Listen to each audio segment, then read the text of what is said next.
Welcome to our viewers in the UK and around the world, and Chag Sameach on this beautiful festival, the festival where we celebrate our joy. Our topic this evening is Stop Chasing Happy. With us we have our guest tonight, Rabbi Friedman, highly acclaimed social philosopher, author, and rabbi who currently lives in New York. The interview will be conducted this evening by a good friend of the Center for Jewish Life, Mark Collin, energy healer, life coach, who will probe the rabbi, asking him questions on this subject, something we've all been looking for millennia. So we hope you enjoy this evening tonight. Mark, it's all yours. Thank you very much, Rabbi. Great to meet you, Rabbi. How are you? Thank God. Enjoying the house. I'm pleased. I was really excited to do the interview today. And I know that from what I've seen of your work, and I know Rabbi Yosef talks about the fact that you are often talking about joy and the essence of it. And I would love to discover and talk through some of your philosophy on joy, especially from the idea of whether it's something that we can create in our lives, or if it's something that when we drop out of the narratives of the mind and we drop into the consciousness within ourselves, whether it's something that we actually naturally exude when we connect with Hashem and with life itself. But I'd like to start just at the beginning, really, and discuss and hear from you about what joy really is. Like when people mention joy, like what is joy? Down to basics. I like that. Come on, let's start there. What is joy? Yeah.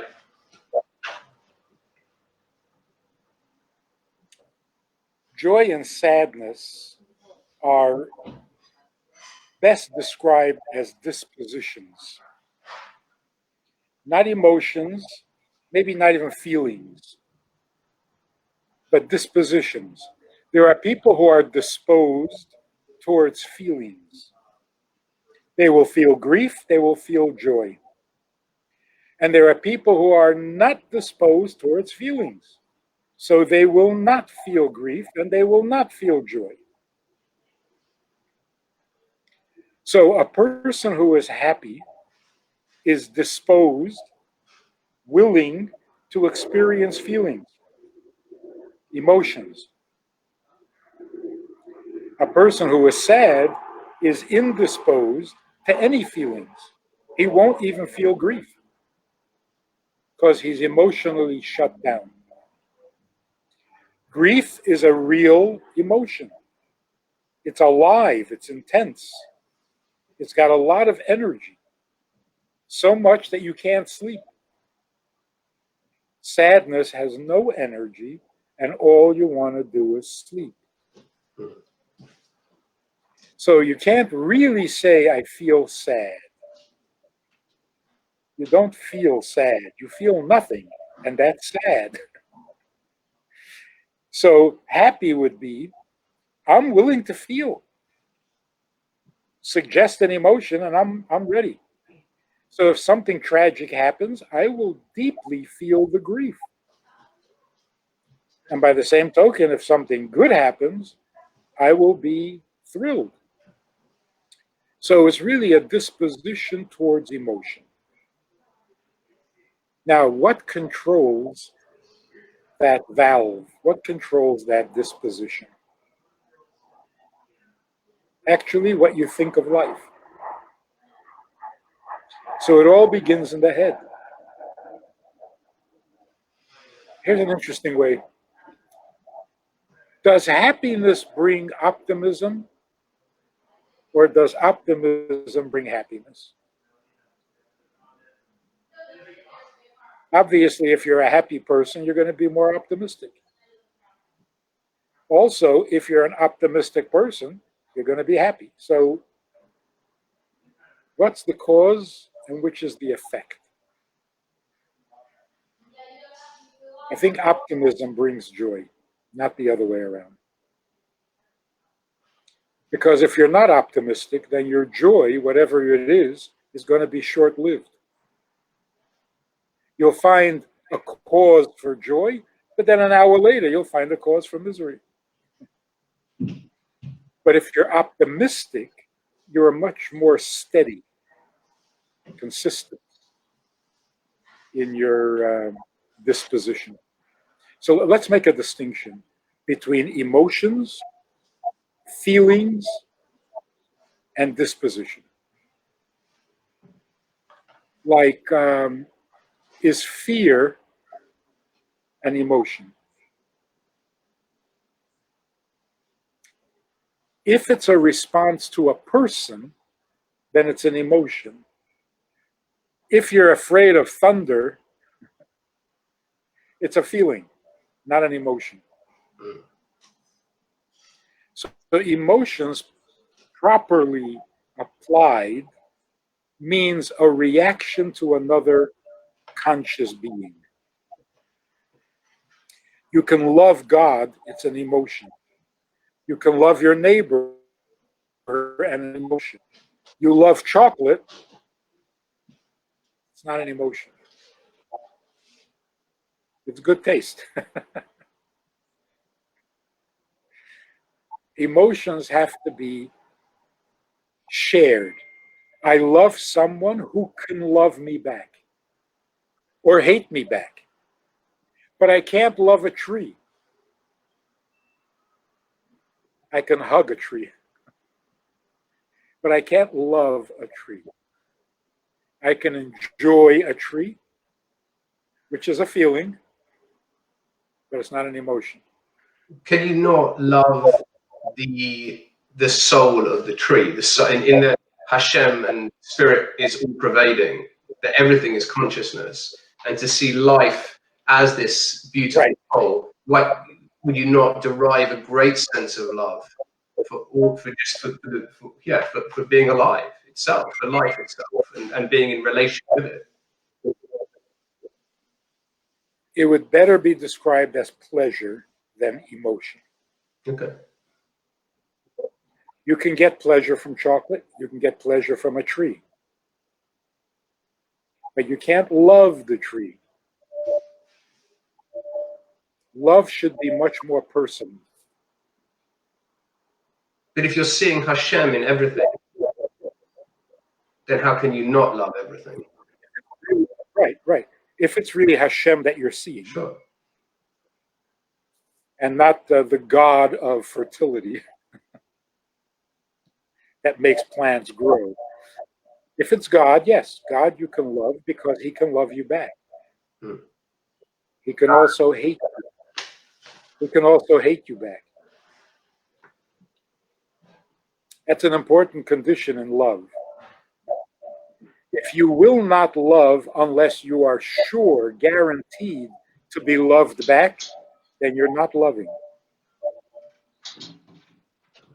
Real love is a bit of a risk. So it has to be loving someone who could love you back, but no guarantee. They may hate you back. Now that's real love. So that's why people say, after the Holocaust, for example, I hate God. That's a good relationship. That's real. I wanted to ask you a question on what you said before about joy and allowing yourself to experience all of the emotions. Because I often talk to clients about this, that especially in the Western mindset, we have a habit of labeling happy as good and sad as bad, or whatever it is, and we chase certain positive emotions and we run away. By doing that, we actually compress them within ourselves and we create neuroses and issues and all of these different things. How would you suggest people can start living, having a better sense and relationship with the full spectrum of their emotions? Okay, so let's get into a heavy topic. Sure. All of our problems begin when we feel needy. If I need love, I'm in trouble. If I need happiness, I'm in trouble. If I need a friend, I'm in trouble. Because neediness is the beginning of all of our miseries. And the reason for that is, let's get a little mystical here. The reason neediness gets us into trouble is because our needs are not real. Here's something you might want to try because I think it's the future. Since the beginning of time, human beings have been motivated by need.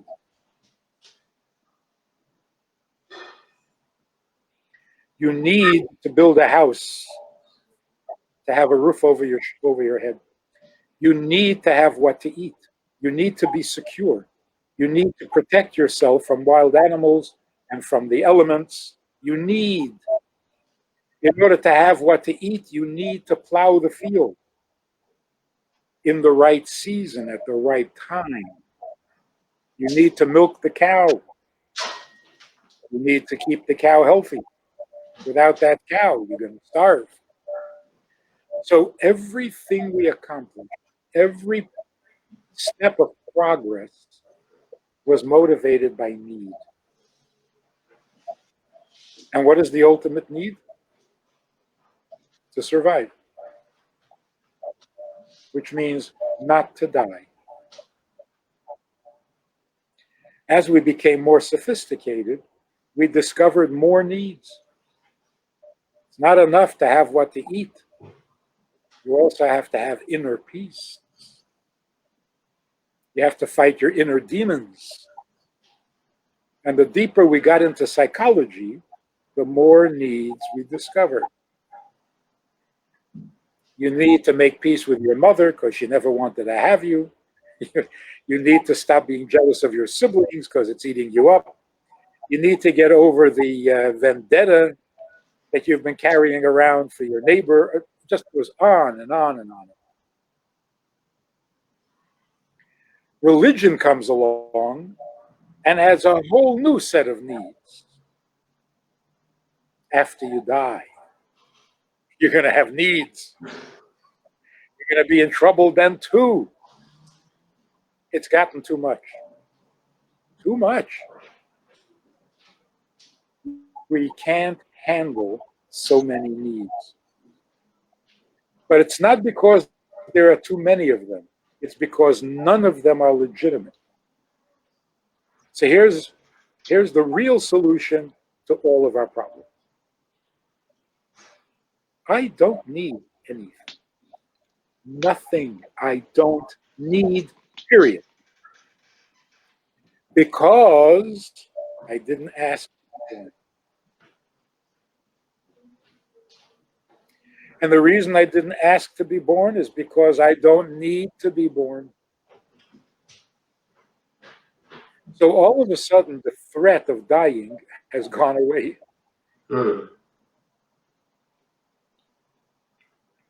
You can't threaten me anymore. Your biggest weapon, gone. So I have to get up and I have to go to work? Why? You want to die? Not working anymore. We are not willing to live life in order to not die. There's something wrong with that equation.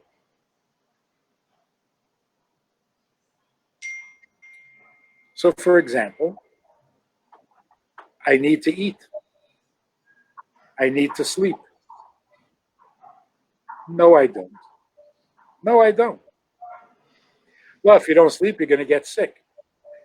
Okay, stop threatening me. I don't need to sleep. Wow. I can't go without sleep. That's true. But it's not my need. I need it like a hole in the head. I'd be much better off if I didn't need to sleep. So I didn't do this to myself. I didn't ask for this. I didn't sign any agreement. I don't need it. It sounds like a profound sense of non-attachment, and Yeah, almost enlightenment. The question is, what's the alternative? Sure. Because if I don't need to live, I sound suicidal. But it's not. Mm-hmm. Today, when young children refuse to clean up their room because I didn't ask to be born, they're not depressed and they're not suicidal. They're precocious.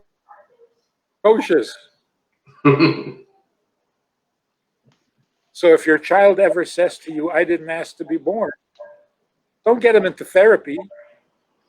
Admit that you didn't ask to be born either. So what do you want from me? I didn't ask to. Complain to Bubby. And if you ask Bubby, she'll say, I didn't ask to be born either.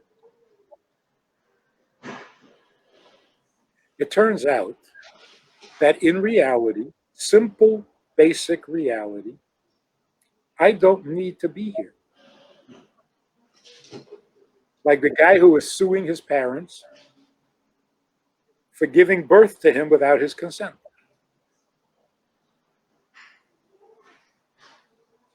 What he demands is that they should pay all his bills for the rest of his life. I think I saw that one. He's onto something. If I didn't ask to be born and you went ahead and gave birth to me, how do I end up with bills? How is it my job to do anything when I didn't sign on? I didn't agree to be born. I didn't ask for this.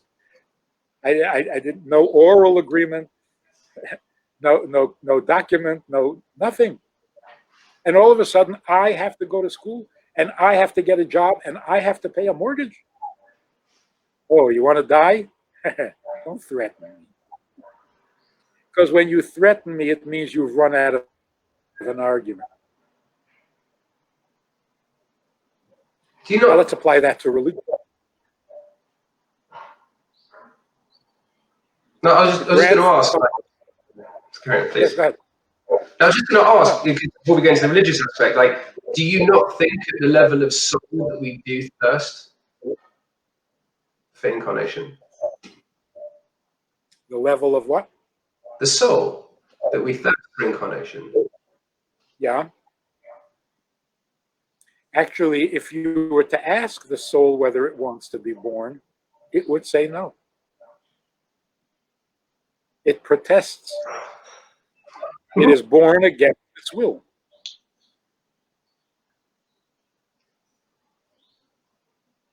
So let's use a simple example. A boy goes overseas to a yeshiva, comes into the dean's office, and he says, I need to call my mother to tell her that I arrived. Which phone can I use? The dean happened to be a very profound Hasidic individual. And he said, you need to call your mother.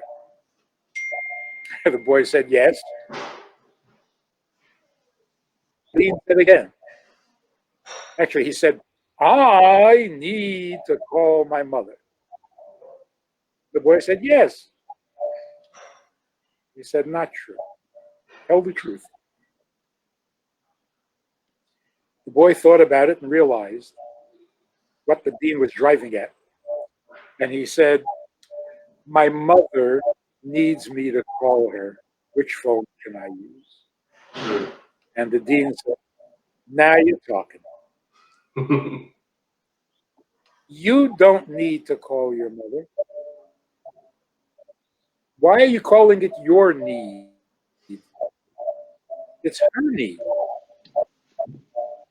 If it were your need, I would tell you to go find a phone and help yourself. But if it's your mother who needs you to call, I will help you find a phone. Because if you're doing what your mother needs, that's noble. You're doing what you need? Well, good luck. Find a phone. We claim needs that aren't ours. I don't need to eat. I didn't design myself that way. Not my idea. I would love to stop eating sometimes. And I can't. So, first of all, it's not a need, it's a handicap. And second of all, it's not mine. Not only didn't I do this to myself, I never agreed to it. So, why do I eat? Because God designed me dependent on food. He needs me to eat. I don't know why, but it's certainly not my idea. So it's kind of a form of plagiarism. It's his need, but I claim it's mine. And that's where I start suffering. That's where all the happiness goes out the window. I need to eat. But then I'm going to need to sleep. Then I'm going to need to get up in time to go to the job that I need, to make the money that I need, to buy the house that I need. That's it. I quit. Too much already.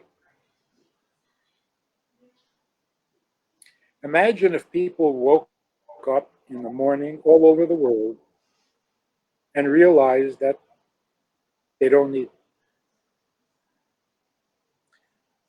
The religious grandfather says to his grandson, "Wake up, you'll be late for the minyan." He says, "I don't want to." Grandfather says, "You have to." "I have to?"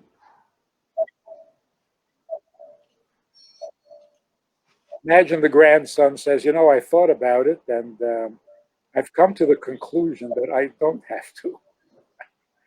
I don't have to." "No, no, you have to. You have to go. You have to do the mitzvah. You have to be religious. You got to be frum. You got to. You need to. You must. You have to." The kid says, "No, I don't need to. I don't have to." Where is the conversation going to go? Inevitably. You want to die and go to hell? You want to suffer when you die? And that's where the child says, "Okay, now we're down to the threats. So you've run out of what to say, basically." Which means you're agreeing that I don't have to.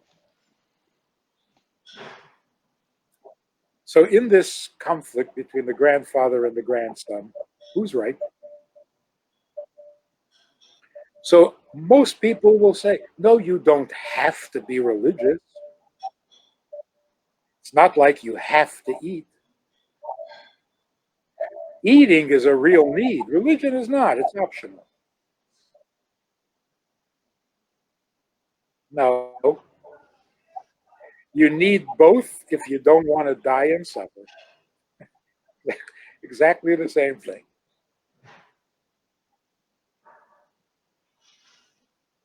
There is no more reason to eat than to be religious.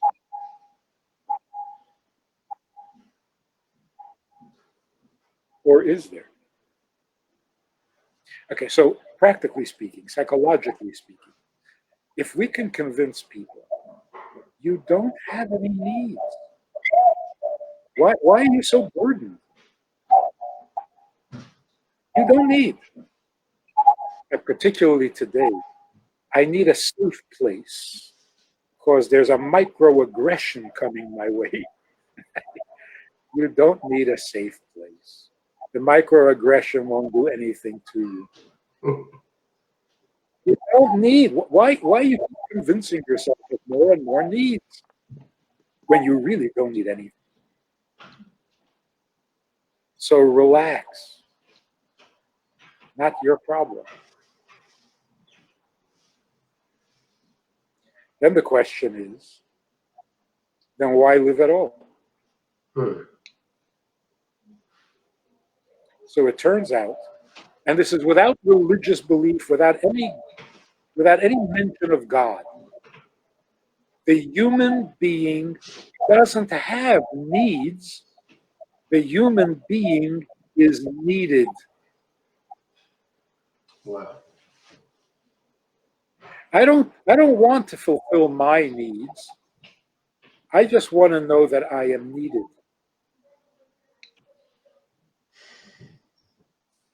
Which means basically I'm not here for me. For me, I don't need this. But if I am needed, I will rise to the occasion. A simple example, if I'm home alone and it's lunchtime, what am I going to eat?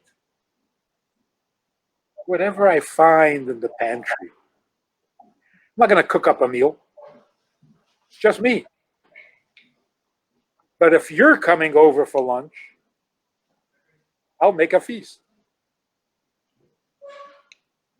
Because my needs are minimal. But if you need something from me, it's a bar mitzvah. It's a celebration. So I'd much rather be needed than love. I'd much rather be needed than be needy. If I know that I am needed and I know what I am needed for, I have no further question. Wow. That's it. My life is wonderful. So incarnating itself is the greatest act of service. And being of service is all I need. I really love that. That's very powerful. I think this is the future of psychology. Yeah. We have to stop focusing on how profound our needs are, because they're not. They're not. Rabbi Friedman, if I can just come in, is what you're saying in terms of I'm here to serve others and not the other way around, is that, how would you relate that to humility and arrogance? Is that the same thing?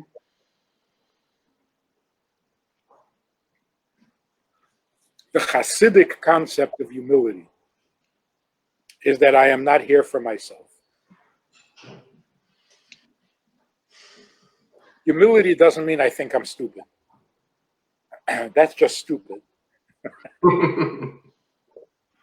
If you think you're stupid, you probably are. That's not humility. That's arrogance. Because you're so focused on yourself. Like, nobody is just plain stupid. I'm so stupid. See, I'm not just your ordinary stupid. Don't dismiss me so easily. I am the stupidest person in this whole room. I am so stupid you won't believe it. That's such arrogance. I have a problem nobody understands. Nobody. Stop being so arrogant. You got the same problems everybody has. You see how as soon as the subject is me, it's already arrogance. Real humility means, why are we talking about me? I'm great, I'm terrible. What's the difference? Why are we talking about me? That's called bittul. I am not the subject, I am not the issue, I am not the problem. Why are we talking about me? Am I smart? I don't know. What's the difference? Are we getting married or something? You're looking for a shidduch? What are you? It's funny. Only the person you're going to marry cares whether you're nice or you're not nice, you're smart, and they only care until after the football. After that, it doesn't make a difference anymore anyway. But you're right. Real humility means I'm here for someone else, not for me.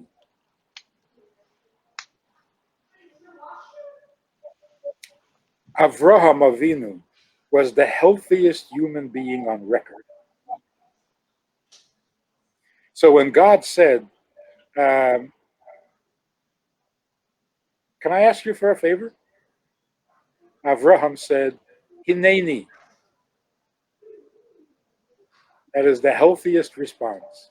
Hineni means, yeah, I got nothing to do. You need something? Sure, I got nothing to do. Hineni means I am completely available because I got no needs.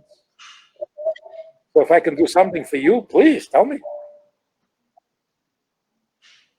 Bring it on.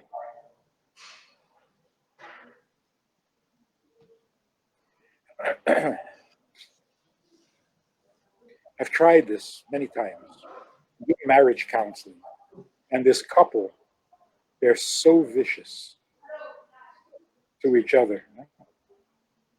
And they're brilliant at it in some twisted way. So they both, and I say, that is the best comedy show I've ever heard. You guys are so funny. I said, what? Listen to yourselves. You're hilarious. You make up stuff. You get upset about stuff. You care about things you don't even really care about. What are you doing? It's so funny.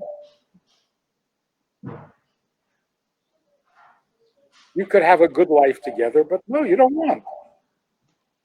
You want to look for problems. You want to be able to complain. You want to be able to curse and blame. What are you doing? It's funny. It really is funny because none of it is legitimate. Many couples, because of the quarantine, who are forced to spend time together like never before, starting to like each other. Because all that foolish stuff. Why can't we go now? Why do we have to go here? Let's go there. You're not going nowhere. Now what? Why do you cook like this? Why don't you cook like my mother? It's starting to sound petty. And people are appreciating having each other. The rest is commentary. So I think we're moving in that direction. Literally, we've come to a point where the survival instinct is no longer governing us. In a sad, negative sense, we're seeing suicides like never before. Successful, healthy, famous people just call it quits. But that's because we don't have anything to replace our neediness. And that's because we have this crazy notion that our creator who created us doesn't need us.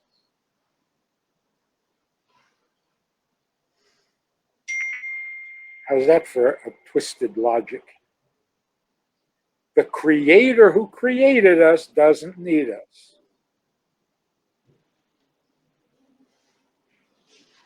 How did we accept that message for all these years? He created us, but he doesn't need us. You're going to worship a God like that? That's insane. So for thousands of years, we've had this whole thing backwards. We are needy. The creator doesn't need anything. Ever had anything so illogical in your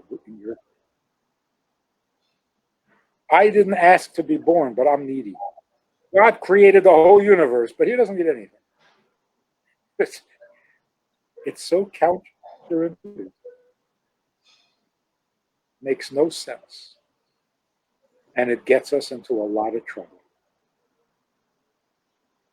So when a person says, why should I be happy? The real answer is, why not? Why not? You're getting a free ride. And you are indispensable. Best of both worlds. I need nothing, but I am indispensably needed. Beautiful. Now that's starting to sound like a human being. But when you say, being needed by Hashem, I can't help but feel this amazing sense of belonging and connection. And I wanted to ask you, tangibly, how people find more joy in their life. I guess, in essence, it's to find greater and greater ways to serve. Is that how you feel it? See it? If I am indispensable, I can do anything. I mean, imagine a soldier who is in a critical forward position. The war now depends on him. Nothing is too difficult. Wow. Powerful.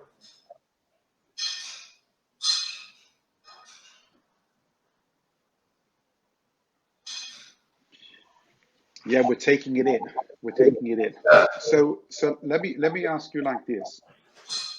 What, on a practical level, you talk about people who are selfish, who are self-centered, who are needy.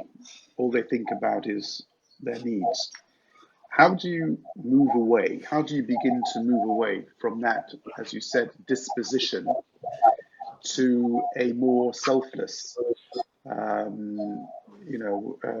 outlook of life? When you're so filled with your own needs and you are so self-centered, what are the practical steps that someone could take to change that disposition, which is one of the most profound dispositions available to man?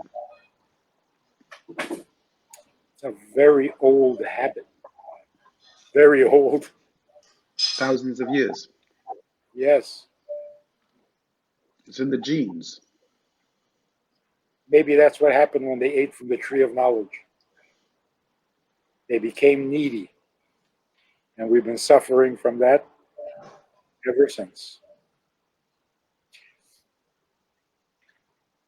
I heard many, many years ago, some guy, professional, suggested that if you have a child who is OCD and they wash their hands 40 times a day, demand of them that they wash their hands 50 times a day. And they will turn around and say, no, I don't need to wash 50 times a day.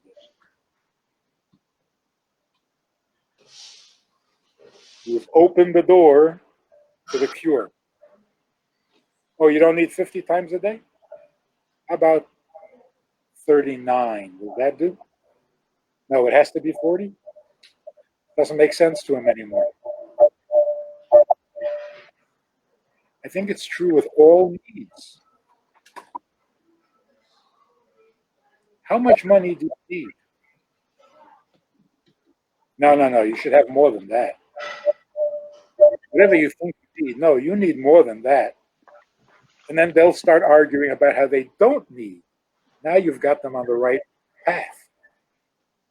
Get people to admit that they don't need and then chip away at their list of needs. Like what happened with this corona. People thought they needed entertainment to get out of the house. They discovered that they don't need it. Wow, what a breakthrough. Oh, so you don't need entertainment. How about travel? Do you need to travel? You need to go places? No, actually, I don't need it. How about school? You need to go to school? No. Children are discovering they don't need to go to school. They're smarter at home than they are in class. Do you need to go to work? Not if the government is going to support me. Handouts. I make more by not going to work than I do it at work.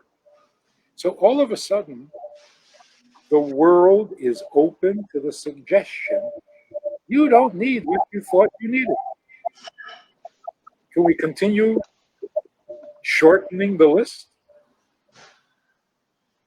Do you have to have dinner at exactly 7:30? Do you have to have meat every night? In fact, do you need to eat breakfast? And you really can't function without 2 cups of coffee? Don't be so needy. Relax. I need my wife to respect me more. You need, that's why she doesn't respect you. Knock it off. The more desperate you are, the less she's going to respect you.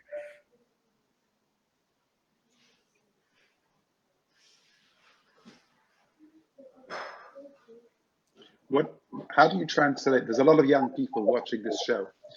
How do you translate that into relationships and obviously a very Jewish value, timeless value of the importance of getting married? Marriage is the setting, the venue for every virtue that you are capable of. No other relationship demands every virtue. So you can go your whole life and never be generous. If you're not married, you don't have to be generous ever. So you'll be generous when you're in the mood. If not, you won't. Marriage brings out the best in people because you become responsible for another person's needs, not your own. It's the only way to be sane. So there were people in the times of the Talmud, in the Mishnah, who didn't get married because their passion was the study of Torah or the service of God. If that's your passion, then you'll get from your relationship with God everything you get from your marriage. So they didn't get married. And the consensus among the sages was that it's not a good idea.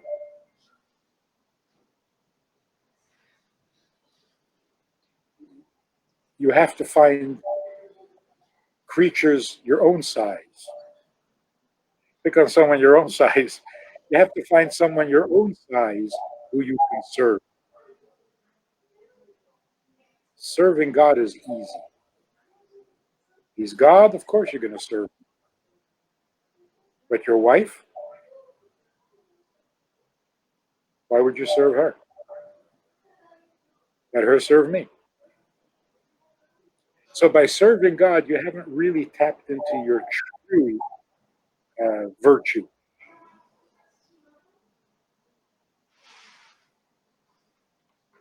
So, in other words, just to summarize, the parallel is the same in that a person gets married not to fulfill my own needs, but to serve someone else's, which is obviously completely antithetical to anyone's perception, most people's perception of marriage.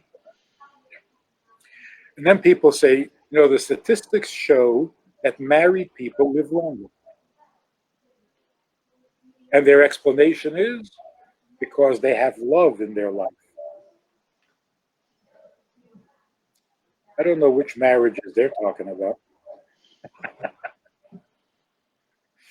Married people live longer whether they love each other or not.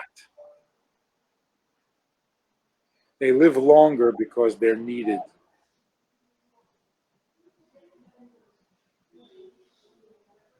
By at least one person.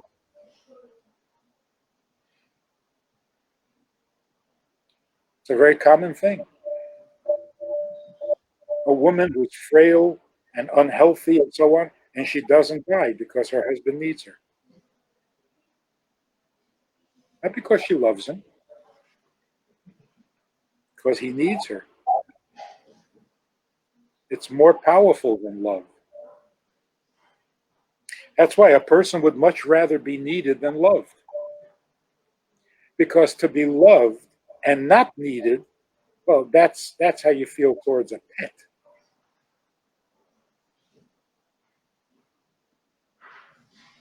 You can love your pet rabbit and don't need it. And the pet is content. But you say that to your child and you're going to get a strong reaction. We don't need you, but we do love you. Mm-mm. I'm not your pet. I'm not a gerbil.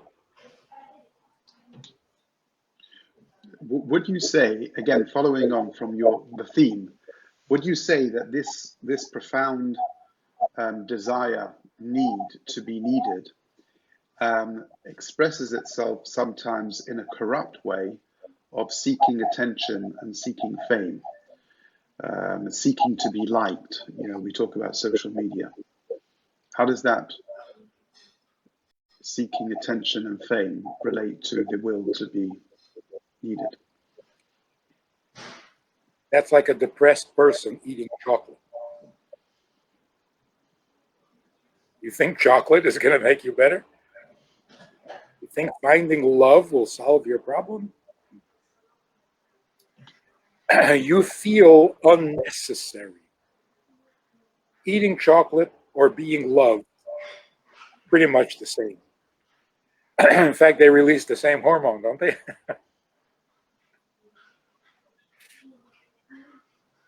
Not the solution. It feels like it might be a solution. But of course, all those who relied on it have been disappointed.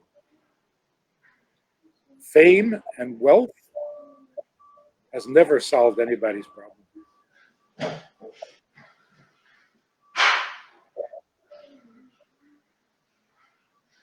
Because they didn't have a problem to begin with.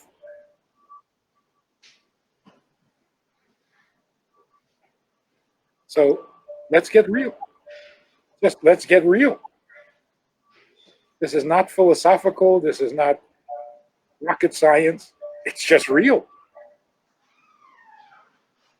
I put it a little differently. Go back 1,000 years. Father wakes up his teenage boy. Come on, we got to go to work.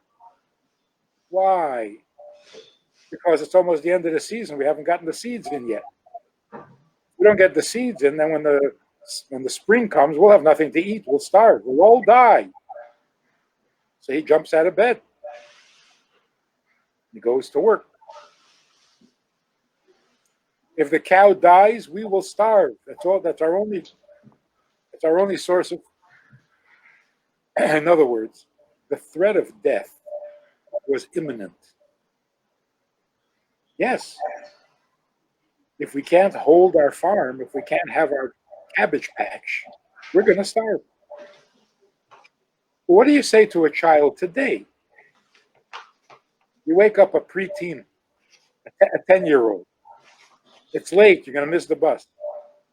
Why do I have to catch the bus?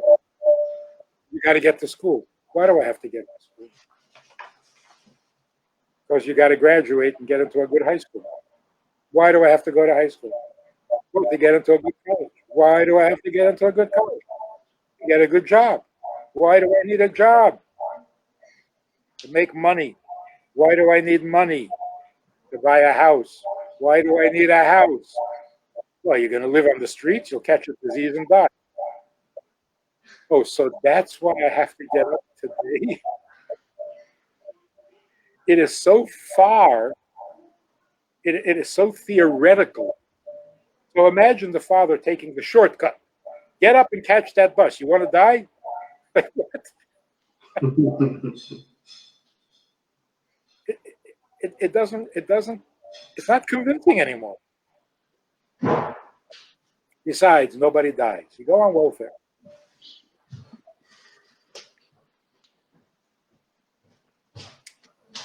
Also, everyone's going to die anyway, right? The whole thing just, it doesn't hang together. I should do everything I'm supposed to do so that I don't die. So life means don't die.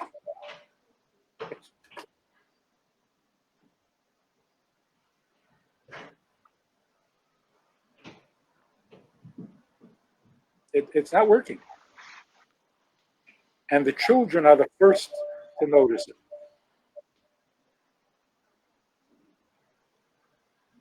So, do you think that history is moving in the direction of such self-centeredness that at some point it collapses, and from that point on, people realize that they've been heading in the wrong direction, Yes. and maybe they turn around and they face a different direction? Yes, our neediness is suffocating us. Can't take it anymore. And the reason is because it's not true. If we really were needy, we would handle it. But we're not. It's artificial.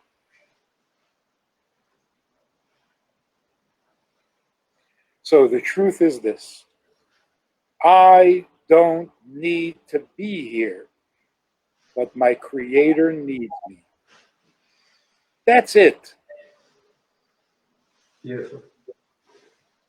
Do you think the world's ready to hear such a message? I think they're, like you say, half the world is desperate to hear it. The other half is willing. You can't just say, no, you don't need. That's dismissive. You're going to get a backlash.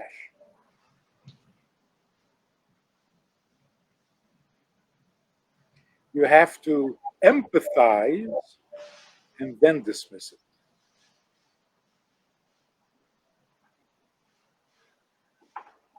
Remember this couple? The guy wanted a divorce desperately because he was so angry at her. What happened is that he invested all his savings in a business deal and it failed. He lost $30,000 and he was at the end of his rope. His wife, intending to be a good wife, said to him, "It's okay, it's just money." Now he can't look at her. He hates her for that. Now, why? What she's saying is correct. She's trying to be helpful. Why would he hate her? Because she said it too soon. First, she should have said, "Feels so bad. That is so painful. What a." But you know, only money. Then he would love her. But she dismissed it before she sympathized. Now you're my enemy. I'm dying here, and you're dismissing it? Can't do that. So first you have to empathize. Like if you look in the Rebbe's letters, the Igris, people who pour their heart out to the Rebbe, they have a serious problem. So first the Rebbe says, be strong, hang in there, you can overcome this. And then said, and by the way, what are you kvetching about? Not even a serious problem. But first you have to empathize. You have to be on my side. If you're on my side, you can tell me I'm being silly. But you can't just say you're being silly.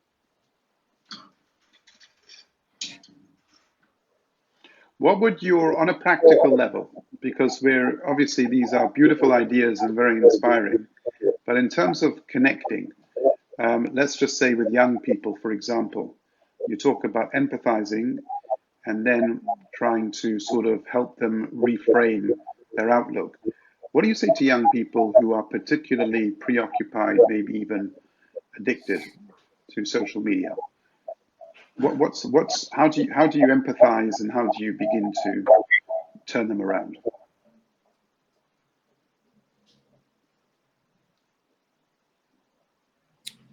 You have a professional sitting right there. Why are you asking me? Mark, you want to come in?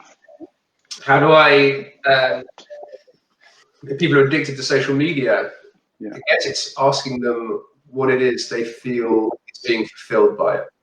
When they're constantly, like Pac-Man, I think it doesn't even stop with social media. I think that addiction, sex, drug, rock and roll, whatever we're doing, is that we feel there is some form of void in us. I think it comes from when we're young, the whole socialization process is centered around getting affirmation from an outside source. Look, mum, I've done my homework. Look, I've done this right. Whatever it is, we need to look good in order to be attractive. We're always living outside in. And I think it ties back perfectly to what the Rabbi was saying, is that the idea of feeling needed, feel that wholeness and that belonging, or inherently, without needing a like on Facebook or to take drugs or to do whatever it is for a moment of happiness, rather than feeling that inherent connection that we can then bring unto life, that we can serve from this position of belonging. And I have to say, the Rabbi's blown my mind a bit today. It's been fantastic to hear you speak about this. That huge connection coming in as soon as you talk about it. And I just think that's what it is. It's to help people find that sense of fullness and wholeness in themselves. And everyone's going to be an individual case, but to help them get a sense of that is paramount. Where do you think, Rabbi Friedman, if you can come in, but just another question, which you can deal with too.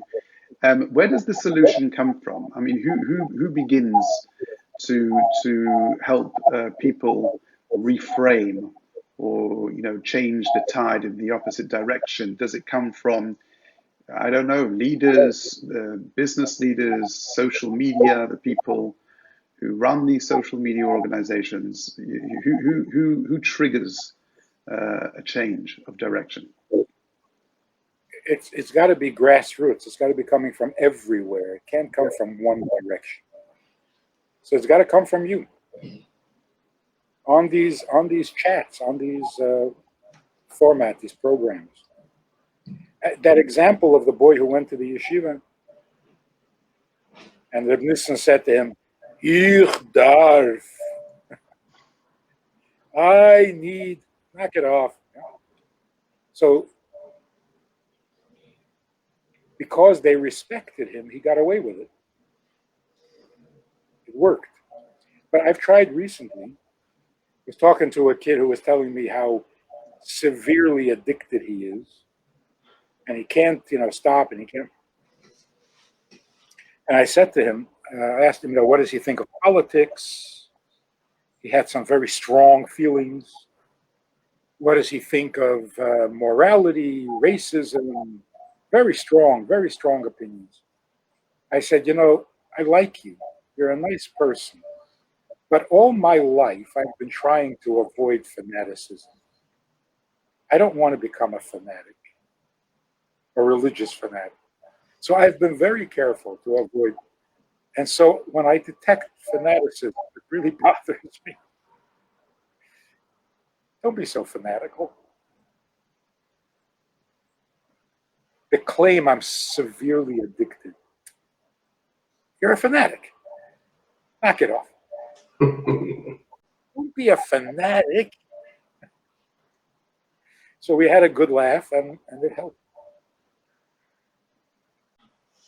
So you can be a fanatic about almost anything. And sometimes when you put it that way, people can laugh at themselves. It breaks the grip.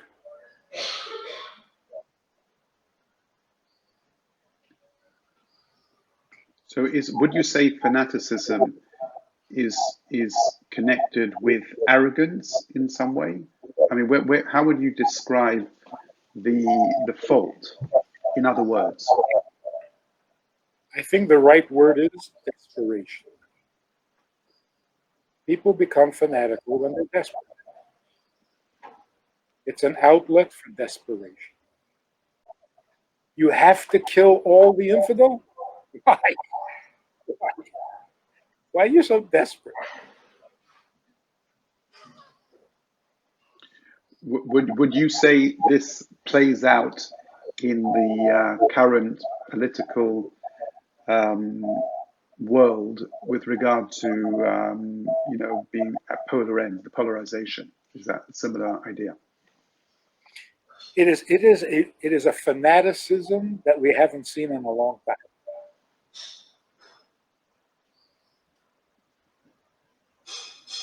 Even about health, the fanaticism of wearing the mask, not wearing the mask.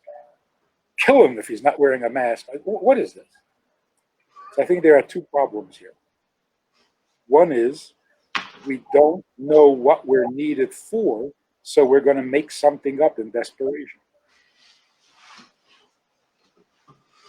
Secondly, we don't have a legitimate enemy. We are desperate for an enemy. We're not used to living in a world without an enemy. So since the Cold War ended, we've been looking for somebody to hate.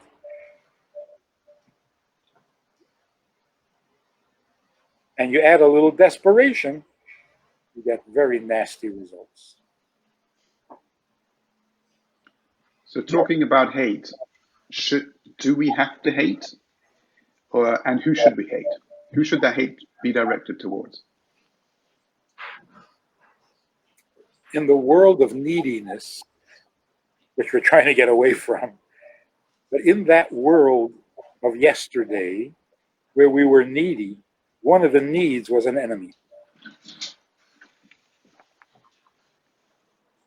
Because we had to have the contrast. I can't be right unless somebody else is wrong. I can't be good unless I find who's bad. So it's self-serving. It's not a moral indignation. It's part of the survival instinct, which we're hopefully outgrowing. You mentioned that should be replaced with moral indignation. So what should we hate? We should hate things that are meaningless, purposeless, pointless. That's our real hate. Because we are essentially purposeful, we hate things that are purposeless. And that's why when you think that the world is out of control and things happen for no reason, that's going to destroy you. That's the one thing we really can't handle. Something happened for no reason, blows my fuse.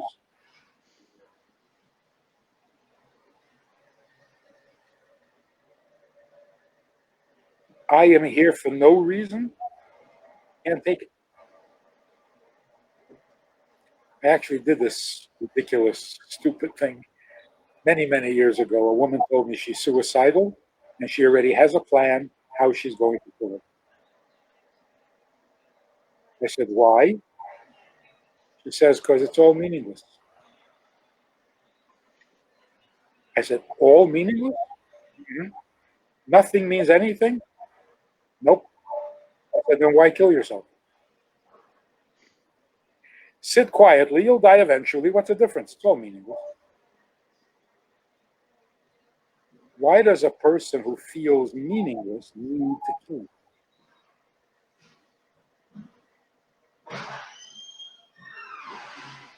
Because it goes against the grain.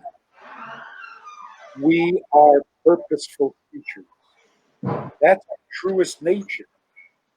If I think I have no purpose, I can't stand existing.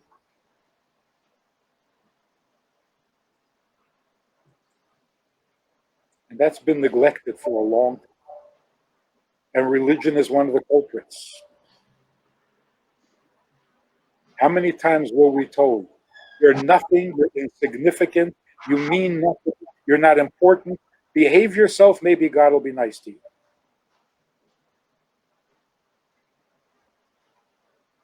The message was loud and clear. You need everything, and nobody needs you. What a horrible message.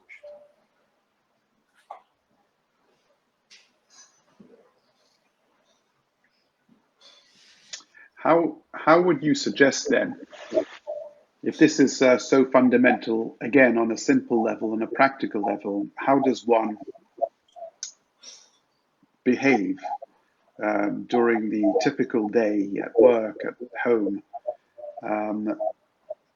to discover the ways in which they are needed? What do they do to begin to discover why they're needed? What I've been doing is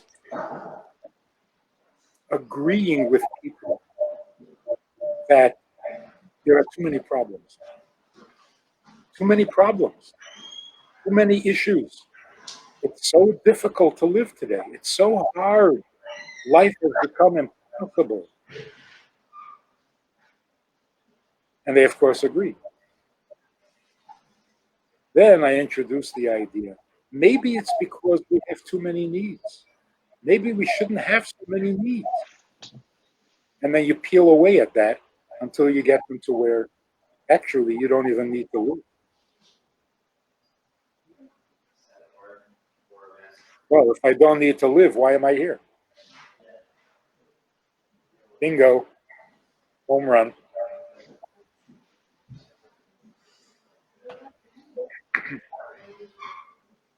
The Rebbe gave this to us in a very convenient little package. Ani loy nivresi. I don't need to be created. Ella, so why am I here? That's it. That's the whole story. You can close all the books and go home. Which means to serve my Creator.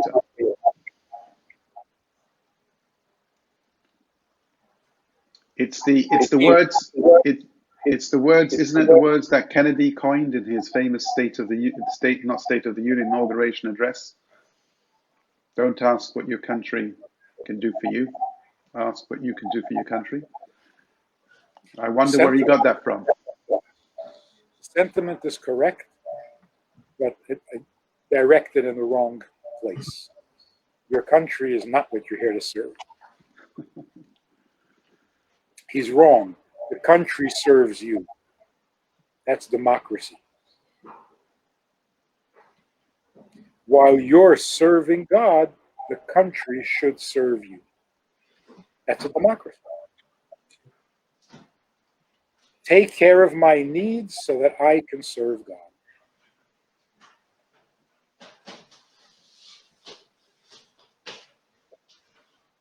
And that is why charity is such a fundamental value in Judaism.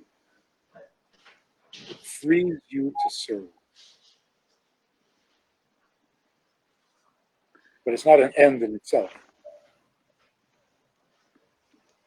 If I'm comfortable, if I'm not threatened, if I have what to eat, I can serve God. Sounds like Messianic times.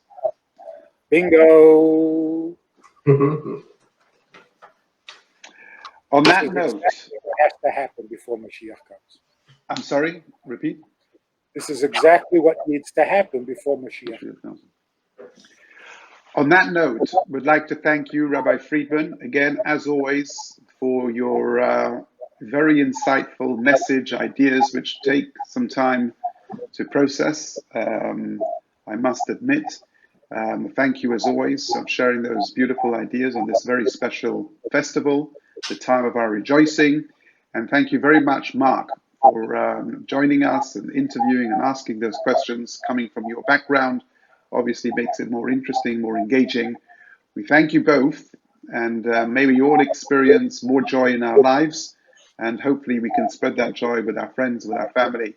And as you said, Rabbi Friedman, it's got to be a grassroots movement. Please God, we all take your message very seriously in believing genuinely that we are indispensable. And I love your analogy of being a soldier on the front line, where you know that the whole battle depends on you. That's real, and we should all think about that more often. And please God, we will find true inner joy in our lives. Thank you very much. Thank you very much. I feel bad that you weren't sitting in a sukkah. I'm sitting here drinking. Well, I'll tell you something, watching you drinking, enjoying yourself makes me happy, right? I only do it because it's a mitzvah. You know? Exactly. I don't need to drink. Exactly. You're serving God with that drink. Just make sure it's a very enjoyable drink. No, really. If you think about it, what does it mean to eat l'shem shamayim? Never understood it. Who's enjoying the drink? To eat for the sake of heaven, right? Yeah. So it used to mean, if your intention is not just to eat, but to use that energy later in the day to serve God with. So it's all kavanah. Now it turns out, with your kavanah, without your kavanah, the only reason you eat is because God wants you to. Just stop claiming that it's your need. Thank you very much, Rabbi Friedman. Thank you very much, Mark. Have a wonderful evening, a wonderful rest of your day, and Chag Sameach to all of you. And maybe share. If you try this, or find a way to apply it, I'd love to hear from you. Okay, Mark, that was to you. Mark, that was to you. We've got some new inspiration. We'll be in touch. Thanks again. Have a wonderful evening. Chag Sameach. Take care. Hope to see you soon. Bye, everyone. Only good news. Take care. Shalom Aleichem. How are you? You know, I do a lot of talking, a lot of Zooming, many classes, many subjects, but that's all formal stuff. Hopefully good stuff, but formal. We also have a Wednesday night meeting that's more informal and kind of Hamish. If you want to join us for that kind of an event, interactive, time for questions and so on, if you want to join us for this side of conversation, click on the link below and join us every Wednesday night at 9 o'clock. Well, maybe not every Wednesday night, but we try to make it every Wednesday night at 9 o'clock, a more informal chat, which can be more enjoyable at times than the formal stuff. So check it out. Click on the link and join us. Try it. You'll like it.